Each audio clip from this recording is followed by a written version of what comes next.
इस परिस्थिति में ना तुम घर जा सकते हो, ना तुम अपनी बेटी से मिल सकते हो।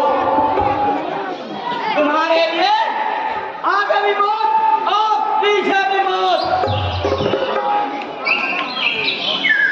सरदार, आप मुझे इस काबिल बना दो ताकि मैं मुरली मुनीम, ठाकुर भानु प्रताप और इंस्पेक्टर गौरव का हत्या कर सकूं।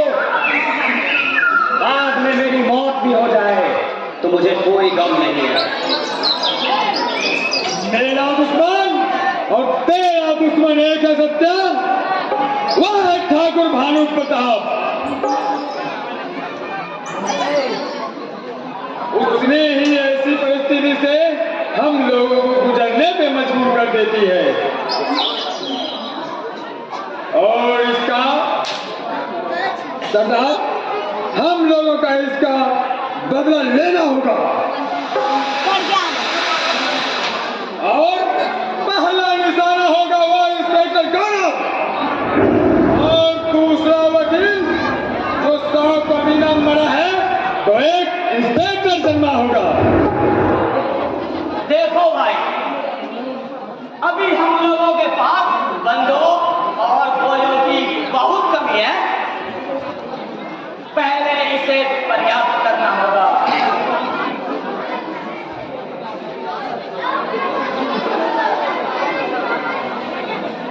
सरदार, आपका कहना तो बिल्कुल सत्य है, क्योंकि हम लोग का सबसे बड़ा हथियार बंदूक ही है। और दूसरा, उस पूंजीपति का विरोध करना, उसकी हत्या करना। और उसकी हत्या करने के लिए हमें बंदूक की जरूरत पड़ेगी। तुम्हारी बातें बिल्कुल सही है। हम लोग पुलिस के नजरों में एक आतंकवादी है, लेकिन इन जनता की निगाहों में क्रांतिकारी।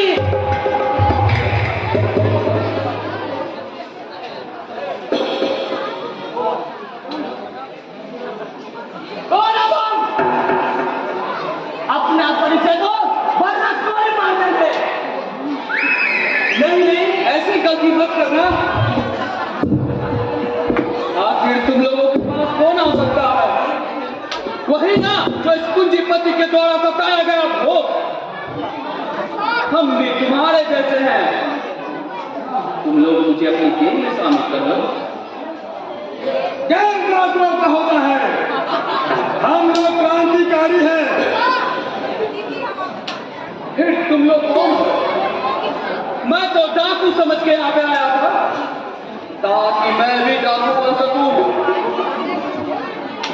हम लोग डाकू नहीं है, क्रांतिकारी हैं। हम लोग इस बंदूक गरीबों की भलाई के लिए उठाए हैं। 30 करीब क्रांतिकारियों की आग जब इस देश में चल उठेगी, इन पूंजीपतियों जल के राख हो जाएंगे। ये तो बहुत ही अच्छी बात है। तुम लोगों ने तो मेरी आंखें खोल दी। अनजाने में मैंने क्या से क्या समझ लिया था। तुम्हारी बात मेरे बेटे को चीरती हुई बाहर निकल गई। मुझे तो ऐसा लगता है तुम कोई पुलिस का मुखबिर हो। ऐसी कोई बात नहीं भाई। इससे आपको गलत शक हुआ। मैं कोई भी पुलिस का मुखबिर नहीं हूं। शक तो मुझे अभी भी है तुम, क्योंकि तुम्हारी बातों से पूंजीपतियों की बू आ रही है। नहीं भाई, ये गलत है। मुझे तुम लोगों के विषय में गांव वालों ने बताया था, इसीलिए मैं यहाँ पे आ गया भाई। और मेरे माँ बाप का कत्ल भी इन पूंजीपतियों ने किया है। मैं भी क्योंकि ये मुझे पता है जो काम मैं अकेले नहीं कर सकता हूँ वो तुम लोगों के साथ मिलकर कर सकता हूँ। ठीक है, पहले ये बता तुम रहता कहाँ है और तेरा नाम क्या है? मैं पास के गांव में ही रहता हूँ और मेरा नाम है सत्यदेवा। सरदार, रख लो इसे अपने साथ। मेरे साथ शामिल होना चाहते हो? फिर मैं यहाँ पे आया क्यों? मेरी एक शर्त तुम्हें माननी होगी। बताओ कौन सा शर्त है? कल तुम्हें मेरे साथ शेख मणिलाल को लूटने जाना है। इस लूट की मांग से हम लोग बंदूक और गोलियां खरीदेंगे। ठीक है, जैसी इच्छा तुम लोगों का।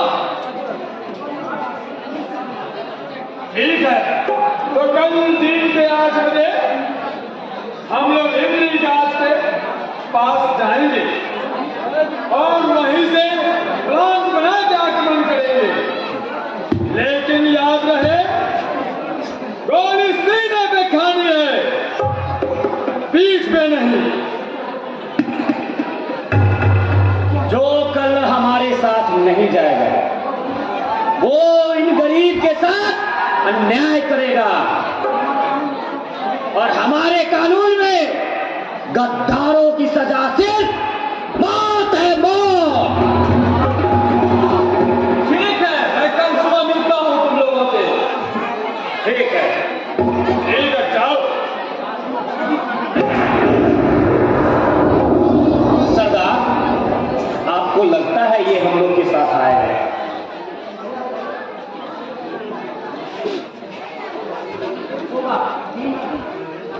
देना न देना उनके हाथों में है।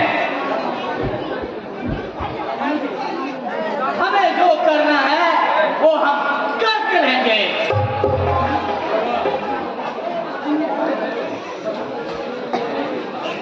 तुम लोग कौन है? तुम लोग कौन हो और कहां से आए हो? सरदार, ये मेरी बेटी पूजा है। सरदार, तू यहाँ बेटी? अच्छा, यही पूजा है। इसी के बारे में तुम अक्सर बातें क्या करता था।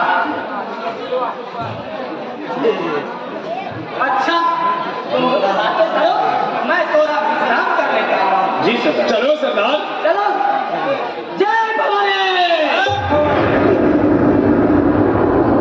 जय भवानी।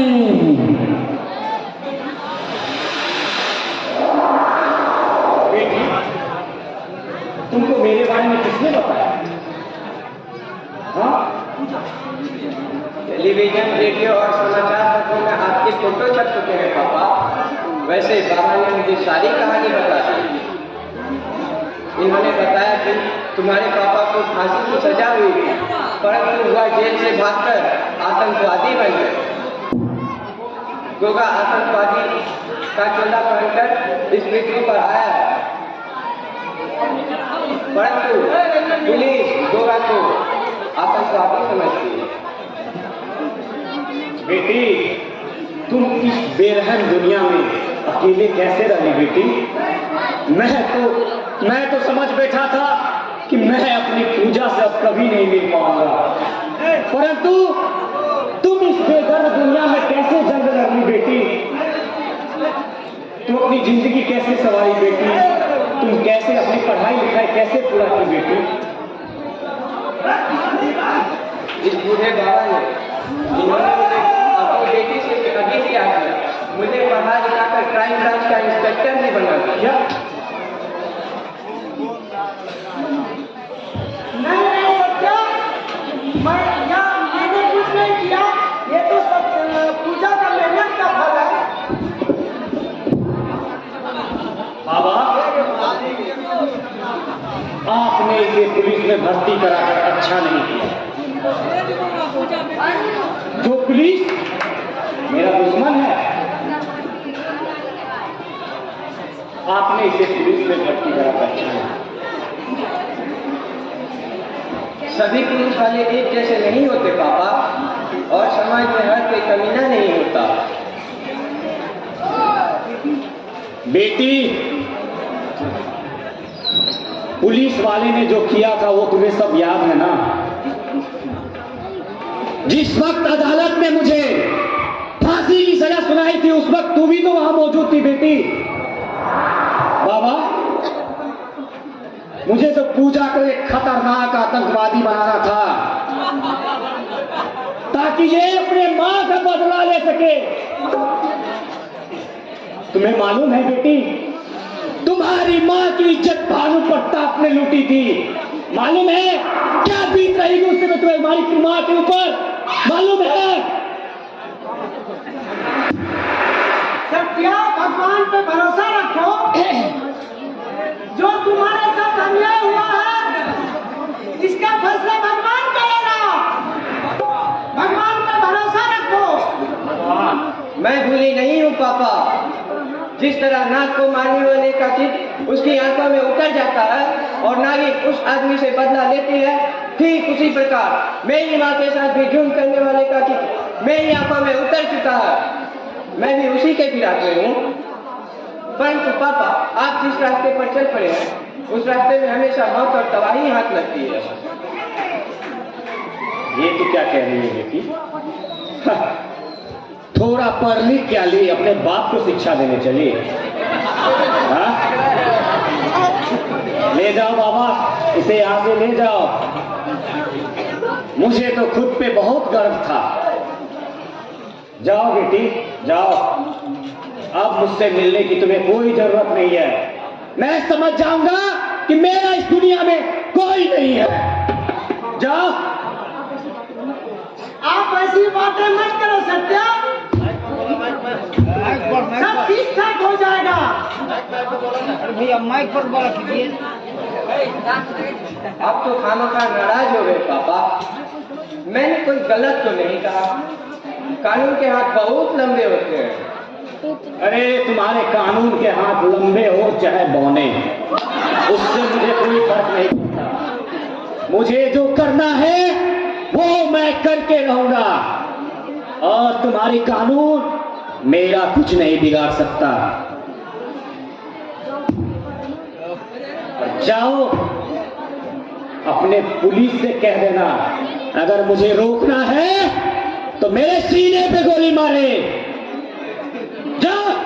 पुलिस गोली तब मारती है पापा जब उसके खिलाफ जंग का ऐलान हो, वरना पुलिस इंसाफ खिलाती है। इंसाफ?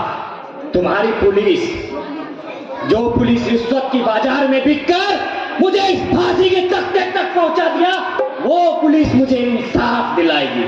इंसाफ? यदि हमारे साथ इंसाफ हुआ होता तो आज मैं आतंकवादी नहीं होता बेटी, आतंकवादी नहीं होता। जाओ बेटी, तुम जाओ यहां से, जाओ। चलो ठीक है, मैं चलती हूँ। जाओ।